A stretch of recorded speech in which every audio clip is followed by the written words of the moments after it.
Hey there. How's it going?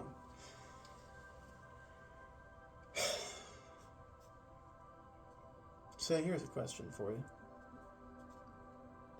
When was the last time you ran as hard as you could? As hard as you possibly could. When you think that you've ran hard, when you think that you've pushed yourself as hard as you can, you know that there's more in there. You know that there's more in the tank. So when was the last time that you pushed yourself as hard as you could possibly go? When was the last time that after you had dug down for every single ounce that you found even more and gave it? Because for me, I don't know when that was. And for most people, especially most adults, I don't think that that's even something that they would consider doing. It's like, oh, I might hurt myself. That's not responsible, or I'm just too lazy. I just don't want to do that. Doesn't sound fun to give it my absolute all. And maybe I have a fucked up definition of fun. But isn't that what life's about? Isn't life about living? Isn't it about giving it your absolute all, at least once in a while? There's a time and a place. Get it? I'm not saying every second, but see, this isn't just about running or any kind of sport or anything like that. It's this feeling of really being alive, really being here, but you can feel it when you push yourself as hard as you possibly can sometimes. Isn't that what life's about? Isn't it about feeling all of the feelings? Experiencing the intensity of the stimulation of the world? When was the last time you just sat alone in a quiet space and got lost in the mystery of a texture on a stone or a piece of wood? When you felt things just from looking at that. I used to look at the patterns of the wood grain on my bathroom door in my parents' house, and I saw figures in it and stories in it, and just, it was vague and it wasn't particularly fleshed out, but that didn't matter. There was this wonderful sort of enchanting mystery, this little slice of infinity right here in the wood grain. And I just think that both with pushing ourselves and with experiencing life in that calm, interesting sense, but just, you see, these things are one and the same. It's just being alive. It's just being here and feeling things and listening to your own soul and experiencing the richness and the rawness of life and of your story. How often do we do that? How often are we really here? Or most of the time we're on autopilot. We're scrolling on our phones. We're saying, I'll get to it tomorrow. I'll do it the next day. I'm just too tired. I don't know, whatever. And we just we have this death by 1,000 cuts, but it's the cuts are the nicest, the softest, the most comfortable cuts. It's this erosion of the self, the erosion of the soul through comfort and through quick and easy pleasures,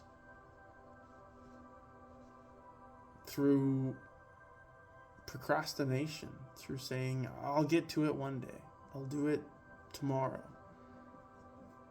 The most important things you can't afford to put off. You're not going to do them. if you say you're going to do them tomorrow.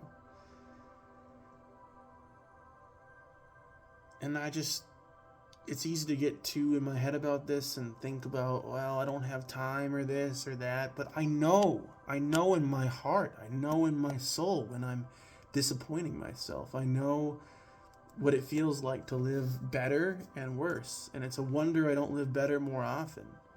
It's like I'm scared of really being alive. I've just been so asleep in some ways for so long that it's more comfortable that way. But I don't want to live that way. I remember, I'm not saying that we all have to live like this, but I remember when I was in my science class in high school, we had a question of the day, and it was, how do you want to die? And no one in the class of all boys said, be surrounded by my loved ones, calm, peaceful death. I think that's kind of nice that no one said that. A lot of guys made jokes about dying while having sex or having a lot of money or whatever. And mine was that I wanted to die getting gunned down on a battlefield, but like getting back up and then getting shot again, but like impressively just keep going beyond what is possible. Giving it my all, essentially, is how I wanted to go. And there's a time and a place for it, right? Like right now, with my back, it wouldn't be very smart for me to give it my all. Not in terms of like movement, but in terms of living this life. How often am I giving it my all? How often am I really like being here with all of my being? How often do I really feel alive? I don't know. And when it comes to sports or achievement or work or anything like that, it is so rare for me to give anything to it, much less my all. I haven't given my all to something in so long that I wonder if I don't know how to do it. And it's a real concern. It's a real thing that I fear. So when it comes to living, give it your all. Make moments count. Do things that are exciting and different. Don't just go home and go to bed. Like, stay up. Go run through the dark woods. Go find something cool and ancient and sacred. Write down and express to other people the deepest, darkest wallows of your own soul. Even if it means causing some trouble. Even if it means being tired the next day. Like, I know we can't do it all the time, but I just think the more the better. We have these routines, and I'm trying to build them too. Don't worry. I'm trying to build them, but how often do they really serve us? How often are we able to know what's good for us, or are we just doing the things that we think we need to do? Oh, I worked out today. Oh, I did my job. Oh, I had to do this thing and that thing and blah, blah, blah. But does it feel like living? Does it really feel good? If the answer is yes, that's fantastic. You're doing it right. Please teach me. But I think a lot of the time the answer is no.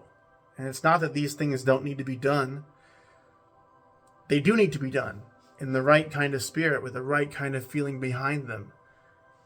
But I think the bigger problem is that there's not a space or an energy left to wonder or to play. It's just gone. It's just dried up. It's replaced by routine and boredom for me. And I just really want to feel alive. I want to live passionately, and I want to live more.